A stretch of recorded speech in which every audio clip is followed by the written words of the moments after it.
মধ্যমগ্রাম স্টেশনে রাত পোহালি 2026 সালে বিধানসভা নির্বাচনের ফলাফল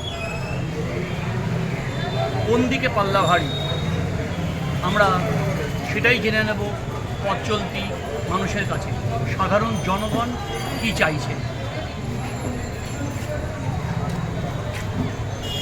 দাদা, কালকে তো রাত পোহালেই বিধানসভা নির্বাচনের ফলাফল, কি মনে হচ্ছে পাল্লা কোন দিকে ভারী?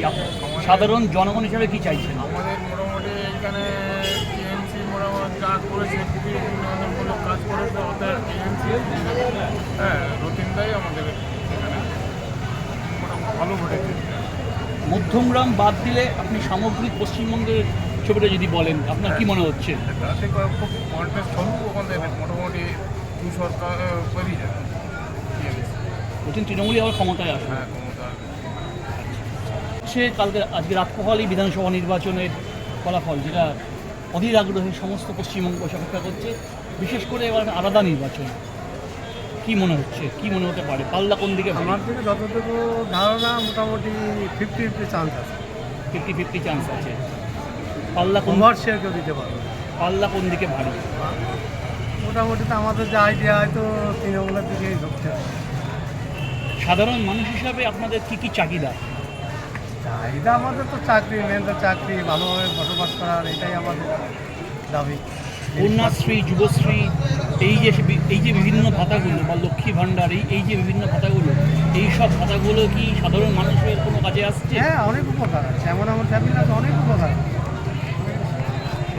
একদম পথ চলতি বেশ কিছু মানুষের মুখোমুখি হতে এসেছি এবং আমরা এই মুহূর্তে যে দুজনের সাক্ষাৎকার নিলাম, তারা সরাসরি জানাচ্ছে পশ্চিমবঙ্গের বুকে আবারও সবুজ ঝড় উঠতে পারে। তবে একজন জানালেন চান্স 50-50, তবে লক্ষ্মী ভাণ্ডার এবং কন্যাশ্রী, যুবশ্রী, এই যে বিভিন্ন ভাতাগুলো, এই সব ভাতাগুলো অবশ্যই কিছু মানুষের উপকারে আসছে, তার ফলে অবশ্যই তৃণমূলের দিকে পাল্লা ভারী। আমরা পরবর্তী কিছু পথ চলতি মানুষের কাছ থেকে জেনে নেব আগামীকালে বিধানসভা নির্বাচনের ফলাফল নিয়ে তারা কি ভাবছে। আগামীকাল কি মনে হচ্ছে? রাত পোহালেই তো বহু প্রতীক্ষিত এই মুহূর্তে এবারে আমার মনে হয় ব্যতিক্রমী বিধানসভা নির্বাচনের ফলাফল। এই মুহূর্তে আমার মনে হয় কমেন্ট করা উচিত হবে না, আর তো কয়েক ঘন্টা মাত্র, দেখা যাক। সাধারণ পশ্চিমবঙ্গবাসী হিসেবে আপনারা কি চাইছেন?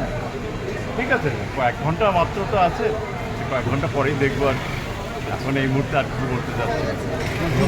এই যে বিভিন্ন ভাতা বিগত সরকার চালু করেছিল, এইগুলো কি সাধারণ মানুষের উপকারে আসছে, আপনাদের উপকারে আসছে, আপনাদের পরিবারের? আচ্ছা, ঠিক আছে, কয়েক ঘন্টা।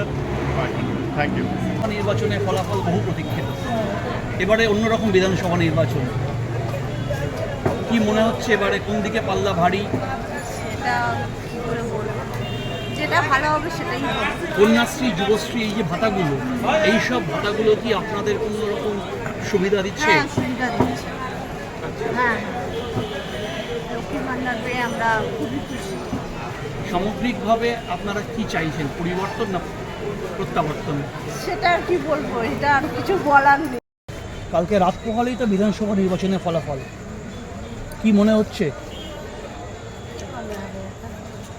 কোন দল আসতে পারে ক্ষমতায় এবং আপনাদের কি কি চাহিদা?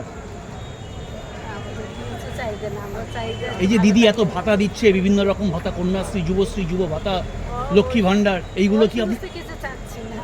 আচ্ছা, আপনারা কি চাইছেন? আমরা চাচ্ছি যে আমাদের ছেলে মেয়েগুলো পড়াশোনা করুক, ভালো হোক, তারা একটু চাকরি বাজা পাওয়া, কাজ করে পারবে। একটু তাকাবেন, পশ্চিমবঙ্গের সামগ্রিক দিক থেকে আপনারা কি চাইছেন? সাধারণ জনগণ হিসেবে ভোট তো দিয়েছেন, কি আশা নিয়ে ভোট দিয়েছেন?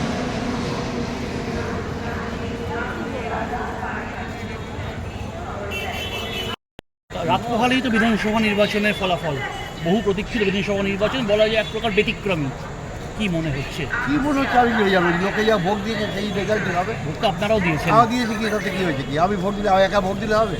এত বড় একটা এলাকা, এত লোকে ভোট দিয়েছে, প্রত্যাবর্তন না পরিবর্তন? সেটা আমি বলতে পারবো না। সে যা রেজাল্ট যা হবে তো দেখা যাবে কালকে 12টার পরে।